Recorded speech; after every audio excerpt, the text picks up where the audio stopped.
Polytechnic entrance exam ज्यादा hard नहीं है। अगर आपने अपनी तैयारी सही लेवल से की है ना तो आप बहुत ही अच्छे मार्क्स पा सकते हैं। हेलो दोस्तों, स्वागत है आपका निशांत स्मार्ट क्लास में। तो आज हम बात करने वाले हैं गुरुत्वाकर्षण टॉपिक। बहुत ही मोस्ट इंपोर्टेंट टॉपिक है पॉलिटेक्निक एंट्रेंस एग्जाम 2025 के लिए। बहुत ही इंपोर्टेंट है, इसमें से क्वेश्चन पूछे जाते हैं हर साल, इस साल पूछे जाएंगे, तो आप इस वीडियो को मिस ना करें।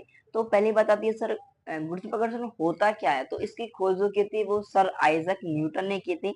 तो इन्होंने सन 1686 में न्यूटन ने बताया कि विश्व में प्रत्येक पदार्थ का प्रत्येक कण दूसरे प्रत्येक कण को अपनी ओर आकर्षित करता है। इस सर्वव्यापी आकर्षण बल को गुरुत्वाकर्षण कहते हैं। अर्थात विश्व में जो भी पदार्थ है इनका प्रति एक कण एक दूसरे कण के प्रति आकर्षण हो, मतलब एक आकर्षक होता है, मतलब एक दूसरे के प्रति आपस में चिपकते हैं। तो उन दोनों के बीच में जो बल है, यानी उन दोनों के बीच में जो आकर्षण बल है उसी को हम क्या कहते हैं, गुरुत्वाकर्षण। अर्थात जिस शक्ति के द्वारा वो आपस में चिपक रहे हैं उस शक्ति को हम क्या बोलते हैं, गुरुत्वाकर्षण। अब हम इसका नियम समझते हैं, आखिरकार न्यूटन का गुरुत्वाकर्षण का नियम है क्या। तो सबसे पहले मैं बता दूं कि दो पदार्थिक कणों के बीच लगने वाला आकर्षण बल उन कणों के द्रव्यमानों के गुणनफल के अनुक्रमानुपाती एवं उनके बीच की दूरी के वर्ग के व्युत्क्रमानुपाती होता है। इसकी दिशा दोनों दोनों दोनों कणों को मिलाने वाली रेखा की सीध में होती है। तो हम समझ लेते हैं यहाँ पर एक डायग्राम की सहायता से। सबसे पहले मैंने एक माना, ये क्या है, एक दो कण है, एक ए और एक बी। ठीक, एक ए है कण और एक बी है कण, दो कण है, इन दोनों के बीच की दूरी r है। जो ए है कण उस पर द्रव्यमान m1 है और बी वाले पे m2 है। तो m1 क्या है, द्रव्यमान है ए कण का, m2 क्या है, द्रव्यमान है बी का।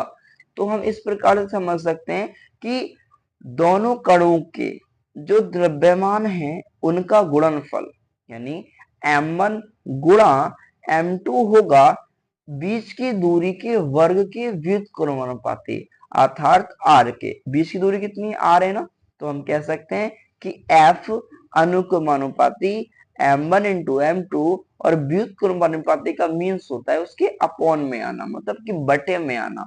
तो अपॉन में क्या आ जाएगा, इसकी बीच की दूरी अर्थात r का स्क्वायर, यानी बीच की दूरी के वर्ग के व्युत्क्रमानुपाती होता है, अर्थात r के वर्ग के व्युत्क्रमानुपाती होगा। अब यहाँ से जब ये अनुक्रमानुपाती का साइन हटेगा, चिन्ह हटेगा, तो इसकी जगह हम क्या लगा देंगे, जी। जी क्या है, एक नियतांक है, यहाँ पे लिखा भी है, जहां जी सार्वत्रिक गुरुत्वाकर्षण नियतांक है। और जो भी नियतांक होते हैं यानी जो जो कि कांस्टेंट होते हैं उनका एक नियत मान होता है। तो उसी प्रकार से यहाँ पर भी जी का नियत मान है जो कभी नहीं बदलता। तो जी का मान दिया है 6.67 इंटू 10 की पावर माइनस का 11 newton into metre square upon KG square. इसका मान कैवेंडिश ने ज्ञात किया था, ये भी एक वैज्ञानिक का नाम है। ठीक है, तो आपको ये ध्यान रखना पड़ेगा, एग्जाम में पूछ सकता है। आपको 4 मान दिए होंगे तो वहां लिखा होगा कि जी का निम्न में से कौन सा मान ठीक है। तो 3 ऑप्शन आपके होंगे गलत, एक ऑप्शन होगा आपका सही। तो जो सही ऑप्शन होगा वो इस प्रकार से आपको वहां देखकर टिक करना पड़ेगा। और वहां पर मात्रक भी आपसे पूछ सकता है ऑप्शन के माध्यम से। 4 ऑप्शन दिए होंगे, 4 ऑप्शन में 3 ऑप्शन गलत होंगे, एक ऑप्शन आपका सही होगा। तो आप जो आपका ऑप्शन सही होगा उस पर आपको टिक करना है। पॉलिटेक्निक एंट्रेंस एग्जाम ज्यादा हार्ड नहीं है। अगर आपने अपनी तैयारी सही लेवल से की है ना तो आप बहुत ही अच्छे मार्क्स पा सकते हैं। तो आगे मैं बात करता हूँ इसमें कि अगला टॉपिक है, नेक्स्ट टॉपिक, गुरुत्वीय त्वरण होता क्या है। तो गुरुत्वीय त्वरण को समझने वाले हैं। तो गुरुत्वाकर्षण बल के प्रभाव में पिंड की गति में उत्पन्न त्वरण गुरुत्वीय त्वरण कहलाता है। यानी गुरुत्वाकर्षण बल के प्रभाव से जो पिंड की गति में एक त्वरण उत्पन्न होता है उस त्वरण को हम क्या बोलते हैं, गुरुत्वीय त्वरण। ठीक, और इसे हम जी से यानी स्मॉल जी से प्रदर्शित करते हैं। और जी भी क्या है, कि नियतांक ही है, मतलब जी इसका मान भी स्थिर होता है। तो इसका मान जो होता है वो 9.8 इंटू मीटर प्रति सेकंड स्क्वायर होता है। या कह सकते हैं अगर हम सेमी प्रति सेकंड स्क्वायर में बात करें तो 981 सेमी प्रति सेकंड स्क्वायर। अगर हम फीट में बात करें तो 32 फीट दिया है, 32। ठीक है, वहां पर ज्यादातर जो पूछता है ना ओनली मीटर प्रति सेकंड में पूछता है, 9.8 मीटर प्रति सेकंड स्क्वायर। अगर आपको चेंज करना है तो आप यहाँ जब मीटर से सेंटीमीटर में चेंज करेंगे तो क्या करेंगे, 100 से मल्टीप्लाई करेंगे। तो जब इसमें 9.8 में 100 से मल्टीप्लाई होगी तो क्या आ जाएगा वो आप देख सकते हैं, कोई दिक्कत नहीं है। अगर हम मतलब कि पृथ्वी तल से ऊपर एवं नीचे जाएं तो जी का मान क्या होता है, जी का मान कम होता है। अगर हम पृथ्वी तल के ऊपर जाएं या नीचे आए, ऐसी दोनों ही स्थिति में जी का मान घटता है। ठीक है, ध्यान रखना पड़ेगा आपको, यहाँ लिखा भी है कि जी का मान घटता है, चाहे तो ऊपर जाएं या नीचे जाएं, दोनों ही स्थिति में जी का मान क्या होगा, मतलब कि माइनस होगा अर्थात घटेगा।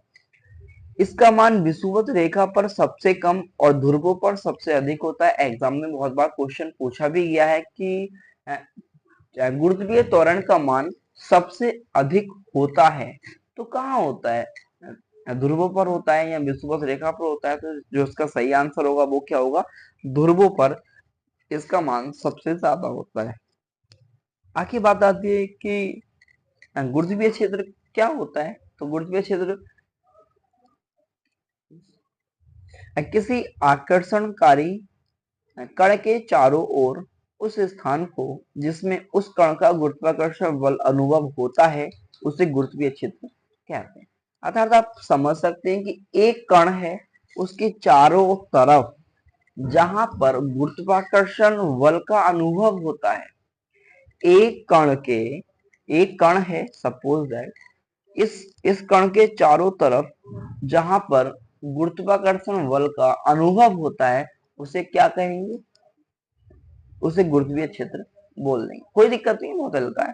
सबसे मोस्ट इंपोर्टेंट है आगे गुरुत्वीय क्षेत्र की तीव्रता। बहुत बार एग्जाम में इसका फॉर्मूला पूछता है। तो गुरुत्वीय क्षेत्र की तीव्रता क्या होती है, तो गुरुत्वीय क्षेत्र में एक बिंदु पर रखे एकांक द्रव्यमान पर जितना बल कार्य करता है उसे उस बिंदु की गुरुत्वीय क्षेत्र की तीव्रता कहते हैं। अर्थात एकांक द्रव्यमान यानी एक बिंदु है जो कि एक बिंदु गुरुत्वीय क्षेत्र में रखा है, उस बिंदु पर एकांक द्रव्यमान पर जितना बल लगेगा, यानी गुरुत्वीय क्षेत्र में रखा हुआ कोई बिंदु उस पर एकांक द्रव्यमान में जितना भी बल कार्य करेगा उसे गुरुत्वीय क्षेत्र की तीव्रता कहते हैं। और इसका जो फार्मूला है वो है I equal to F upon M, जहां एफ बल है, एम द्रव्यमान है और आई क्या है, गुरुत्वीय क्षेत्र की तीव्रता। तो इसका फॉर्मूला आ जाएगा I equal to F upon M. तो इसका फॉर्मूला भी आ जाएगा। तो आज की वीडियो में बस इतना ही, बाकी मिलते हैं नेक्स्ट वीडियो में। Thanks for watching.